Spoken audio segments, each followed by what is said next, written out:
Salut les amis, on se retrouve pour une petite vidéo, cette fois-ci encore une fois sur le voleur, mais cette fois-ci en double dague. Pourquoi? Parce que justement aujourd'hui on a eu, en tout cas, enfin pardon, hier on a eu la mise à jour et le petit up du voleur. Alors malheureusement pour moi, je pense que le fracasseur n'est toujours pas viable, ça change rien, en tout cas en MCM. Par contre, ça rend le double dague jouable. On avait un problème en MCM avec le double dague, c'est que oui, on pouvait one shot, mais on n'avait aucun moyen de stomp qui que ce soit. On pouvait juste rien faire en fait au final. C'est qu'on allait, on tuait, et si à côté il y avait un bus, bah on fuyait. Pourquoi? Parce que bah on pouvait simplement pas les achever.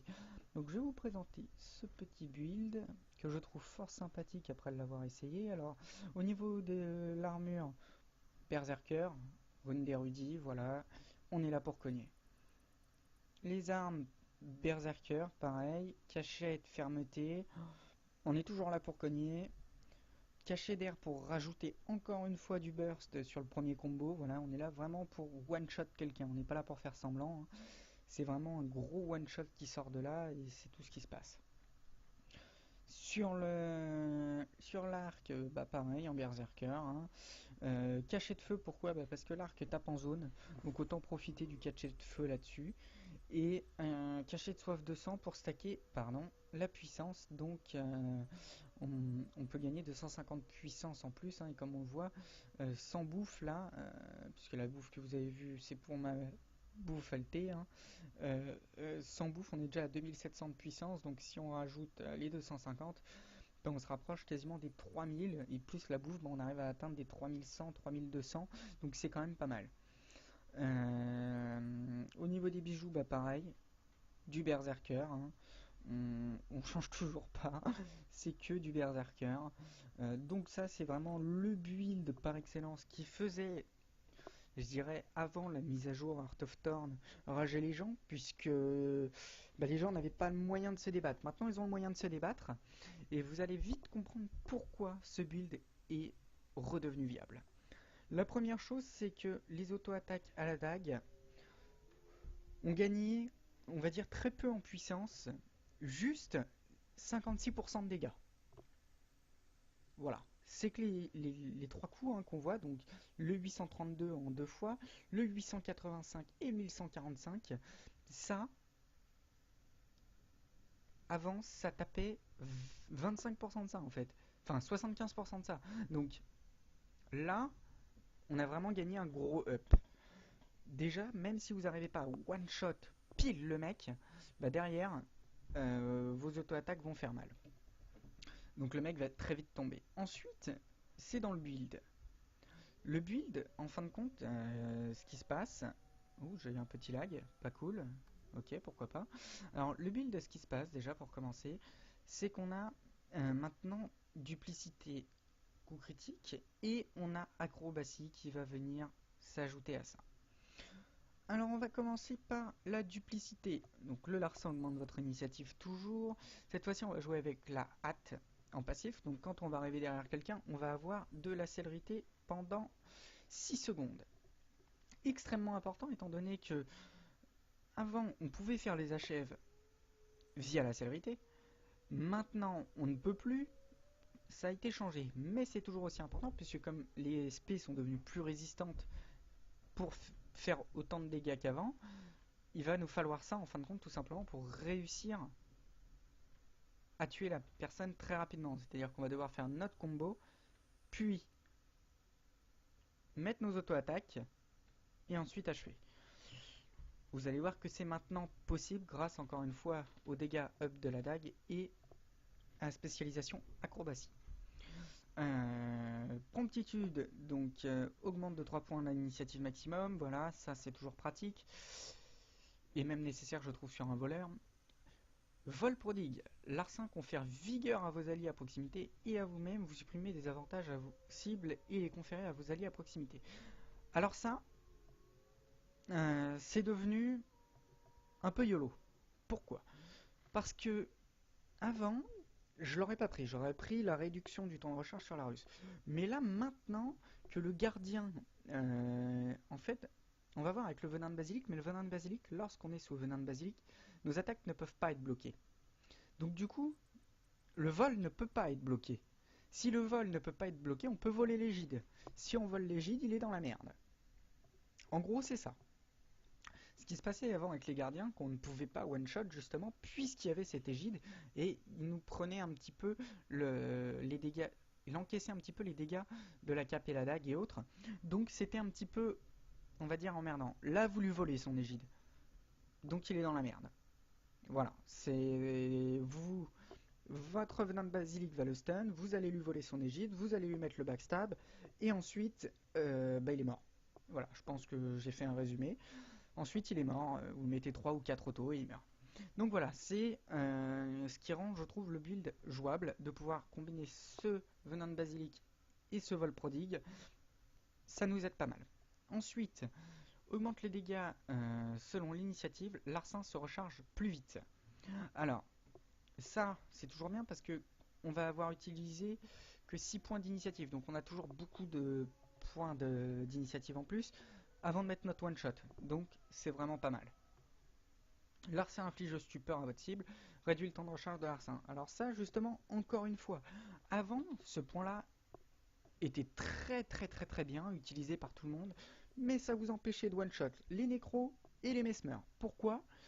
Eh bien, tout simplement parce que lorsque vous mettiez venin de basilic ou la stupeur sur un nécro ou un mesmer, bah, qu'est-ce qui se passait? Le mesmer, vous mettez en même temps sous stupeur le même temps que lui, donc au final, ça a servi à rien.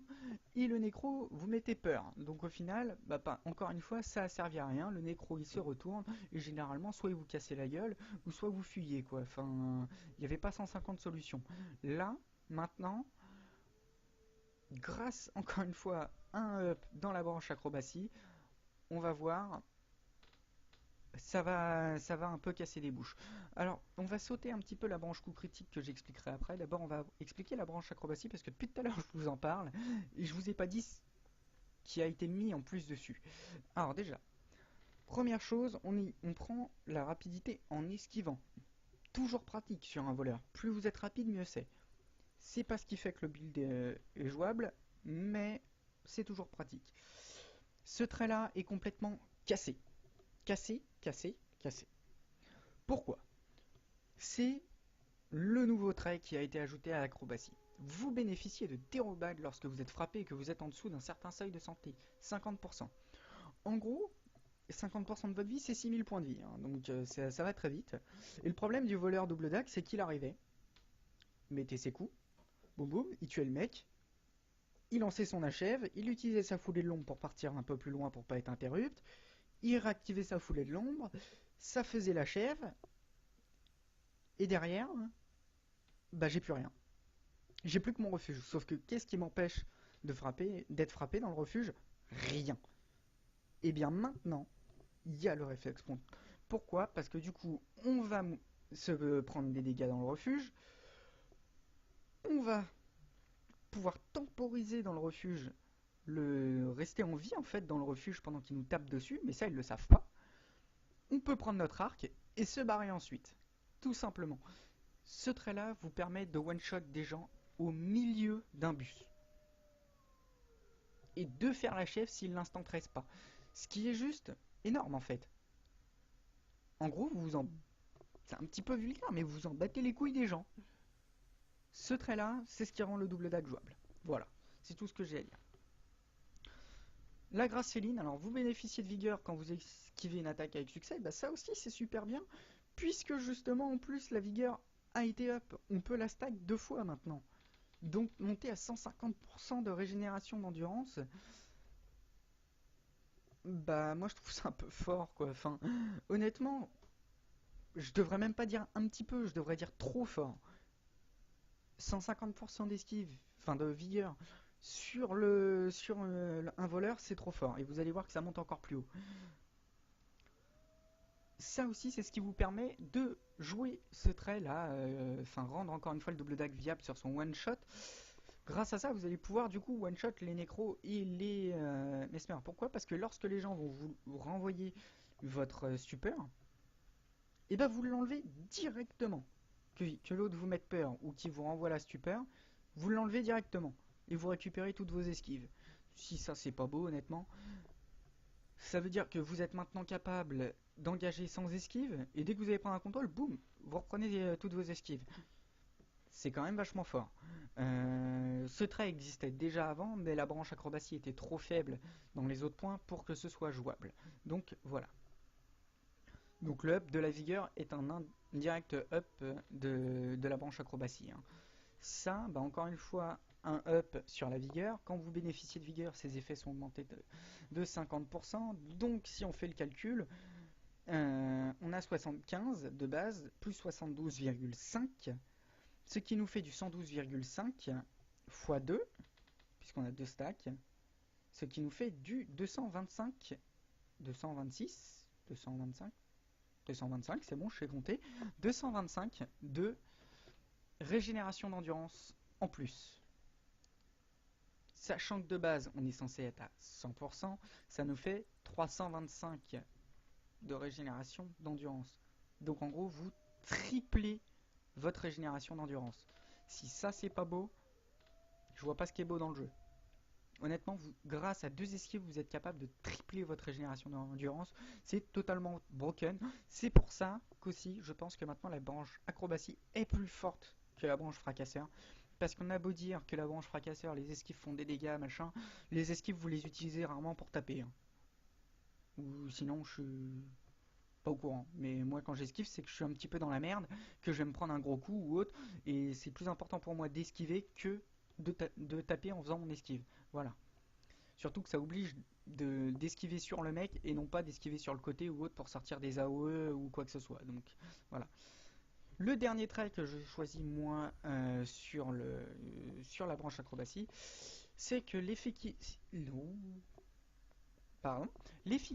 d'infirmité et givre qu'on vous inflige est réduite. Donc infirmité 25%. Givre, infirmité 50%, pardon, je dis de la merde. Givre et infirmité 50%. Et toutes les 10 secondes, vous allez remplacer une immobilisation par de l'infirmité. Donc c'est quand même pas mal. Je pense notamment à l'enchevêtrement du rôdeur qui est, si je dis pas de conneries, sûrement le truc le plus relou. C'est que quand il met son enchevêtrement, il vous immobilise pendant 3 secondes, toutes les 3 secondes, pendant 10 secondes. Avec ça, la racine au sol va vous immobiliser, sauf que ça va être converti en infirmité. Bah, vous avez juste à faire une esquive et sortir de ça. Et hop, le tour est joué. Donc très fort. Et c'est pas la seule classe qui vous emmerde avec les immobilisations. Donc ouais, ce trait là, vraiment fort. Et ensuite la branche coup critique, alors ça c'est la branche offensive comme c'est pas permis, hein.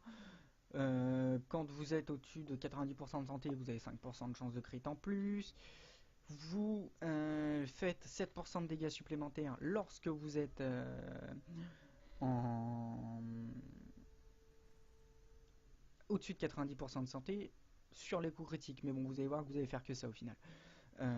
Vous bénéficiez de fureur quand vous frappez un ennemi dans la santé est en dessous d'un certain seuil, donc 90%. Donc bah, directement, vous allez mettre votre 5 larcin 1.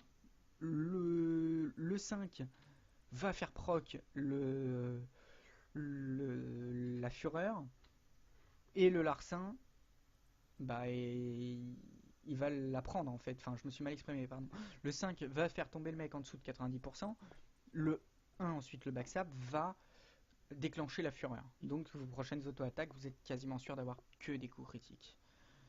Ensuite, vous obtenez de la férocité en fonction de votre précision, donc 10%, c'est quand même pas dégueu, surtout en Zerk.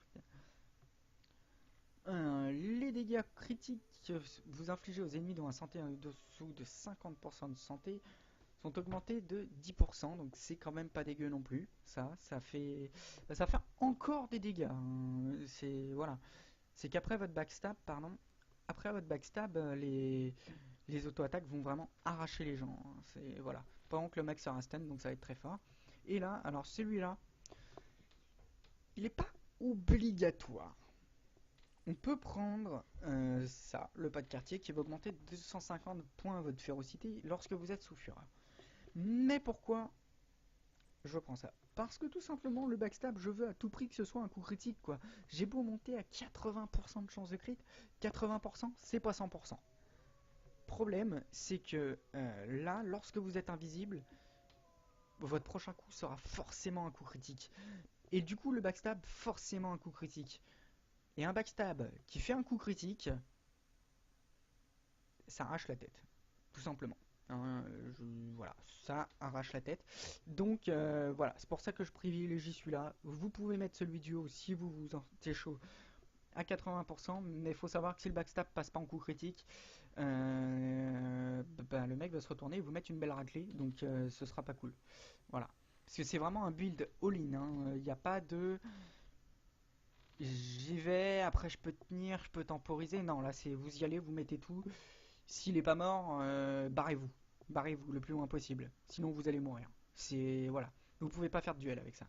Donc le double dague, comme j'ai dit, l'auto-attaque qui est très fort, comme vous le voyez sur les dégâts à revers de l'attaque sournoise, donc le backstab de 1498, sachant que j'ai pas mes stacks, que j'ai pas de bouffe.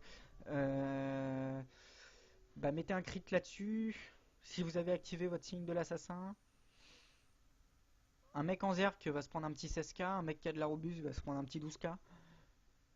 C'est plutôt pas dégueu. Le droit au cœur qui peut servir lorsque les mecs sont en dessous des 25% de santé après le combo. Vous mettez 2-3 auto-attaques, boum, un droit au cœur, le mec il meurt.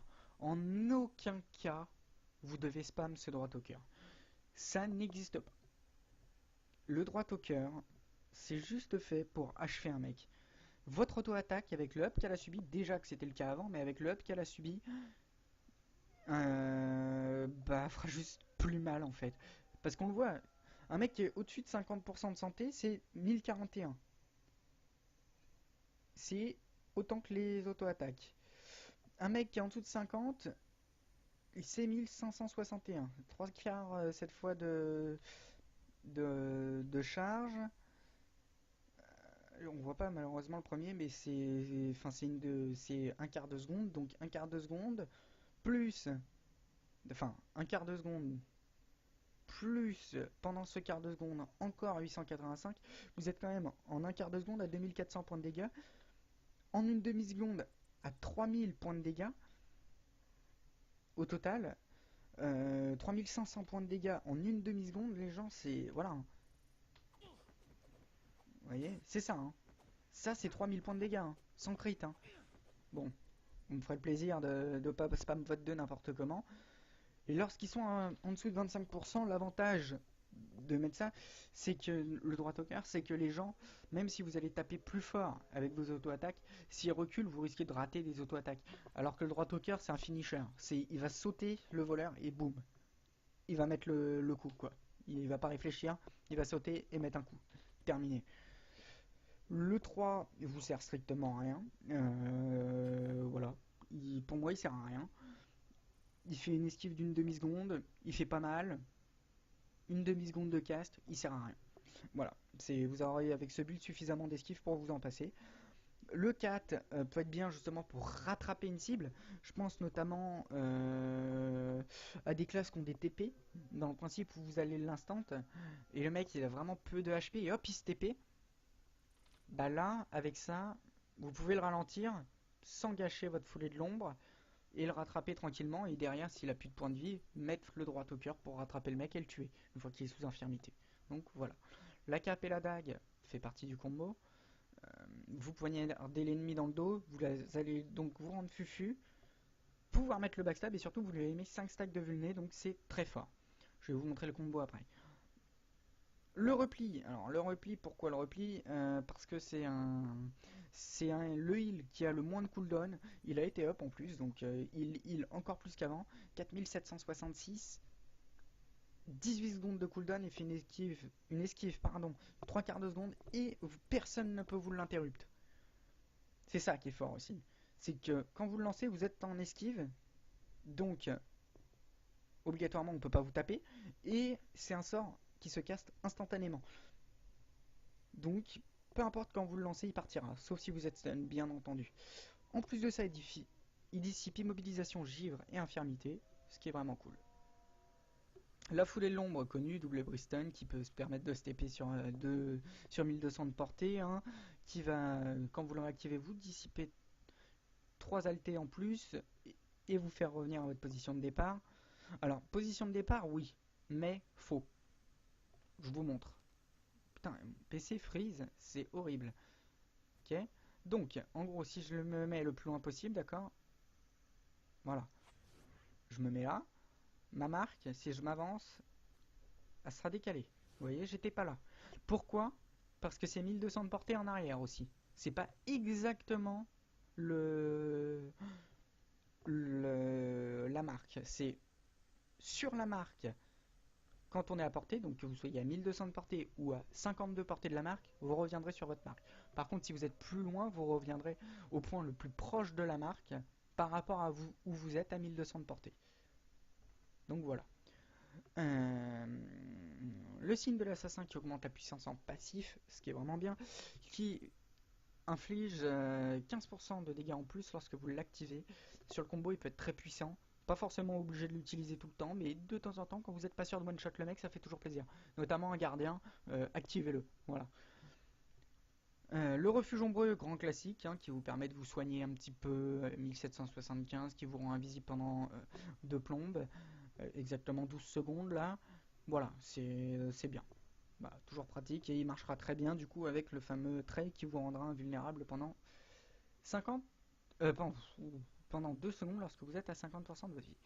Le venin de basilic, donc qui a toujours été, on va dire, le seul élite viable pour moi du voleur, enfin toujours, depuis le nerf de la tempête de dague, qui est voilà le seul qui est viable. Et en plus de ça, il a pris un up. C'est que maintenant, quand vous êtes sous venin de basilic, plus rien ne peut bloquer vos attaques. Maintenant, c'est fort. Vraiment. Euh, Comme je disais tout à l'heure, un gardien que vous pouviez pas one shot, bah maintenant vous pouvez. Donc voilà, c'est plutôt fort. Donc avec le freeze, je vais essayer.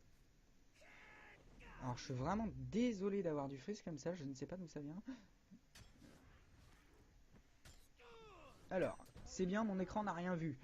On va regarder maintenant les dégâts affichés. Alors je suis vraiment désolé.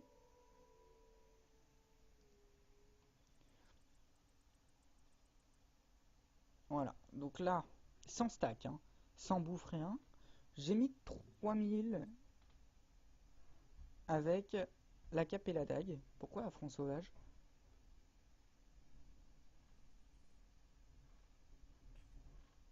J'ai pas compris là. Là, j'ai pas compris. Pourquoi ils ont dit affront sauvage? Affront sauvage. Mais ça a complètement bugué là. Ah non, là, oh là là. Ah oui, c'est ça. 1709 avec la cape et la dague, pardon, je me suis un petit peu embrouillé. Puis 9755 avec l'attaque sournoise, donc le backstab. Puis 1500 sur les deux coups, comme je vous disais là. Voilà, plus encore 3000. Donc vous avez vu, en critique, là, je suis déjà à 6000 en une demi-seconde. C'est énorme. Pour moi, enfin, je trouve ça énorme. 6000 en une demi-seconde, c'est beaucoup trop fort. Donc voilà. Comme ça, vous savez un petit peu. Voilà, je suis vraiment encore une fois désolé pour les frises que j'ai. Je sais pas du tout d'où ça sort. Mais bon, je peux un petit peu pas y faire grand chose là pour le coup. Mais vous avez vu en gros les dégâts qui sont monstrueux, sachant que j'ai pas la bouffe. En gros, je perds 350 de puissance, voire plus. Euh, et de férocité et de précision parce que ça donne aussi, donc plus de chances de crit. Mais c'est surtout que la précision donne de la férocité, donc du coup on gagne encore un petit peu avec la bouffe en férocité. Mais voilà. En bouffe, ce que je vous conseille, c'est de prendre. Lorsque vous faites des coups critiques, vous volez de la vie à l'impact parce que ce cachet va taper pas forcément énorme, mais je crois que c'est 200 points de dégâts par coup critique en vol de vie, donc c'est quand même pas mal. Sachant que vous tapez très rapidement, que vous faites un combo quand même qui va mettre en gros, comme vous l'avez vu là, 4-5 coups. Si vous mettez 5 crits, vous rajoutez 1000 points de dégâts, vous soignez du 1000, c'est pas mal. Classique, la pierre affûtée supérieure hein, en utilitaire, et puis bah voilà. Donc on n'oublie pas, double dague, surtout avec l'acrobatie, sinon vous n'arriverez pas à le jouer. Vous pouvez changer ce que vous voulez dans le build, mais pas l'invulnérabilité de l'acrobatie. C'est impossible. Après, je vous ai montré le build qui va DPS le plus avec ce build. Donc, vous trouverez pas mieux pour faire un one shot, sauf si vous prenez l'Arletto. Donc, vous prenez l'Arletto, vous ferez plus de dégâts à la place d'acrobatie, mais on peut pas s'en passer. Donc voilà, donc, comme ça, vous pourrez pas faire plus de dégâts. Après, c'est à vous de voir si vous voulez privilégier plus de survie ou autre. Le build est modifiable, mais voilà, c'est comme ça que moi je le joue, que j'aime le jouer et que je trouve fort. Voilà, c'est tout ce que j'avais à dire. Donc je vais vous souhaiter une bonne journée. J'espère que la vidéo vous aura plu. Pensez à liker, à vous abonner, à laisser des commentaires aussi, c'est très important. Il n'y a pas que les likes et les abonnements, même si ça nous aide beaucoup. Voilà, les commentaires me permettent de vous donner des réponses tout simplement aux questions que vous pourriez avoir. Si vous voulez des conseils plus approfondis sur comment jouer la classe, tout ça, vous me demandez dans les commentaires. Moi, je vous réponds sans le moindre problème. Et honnêtement, ça me dérange pas. Donc, même si vous voulez vous m'ajouter en jeu, hein, Forwanger, donc FORONEGIRL.6524, c'est mon tag. Je l'avais marqué dans une description déjà. À vous de voir. Donc, n'hésitez pas et je vous dis à bientôt. Salut, salut.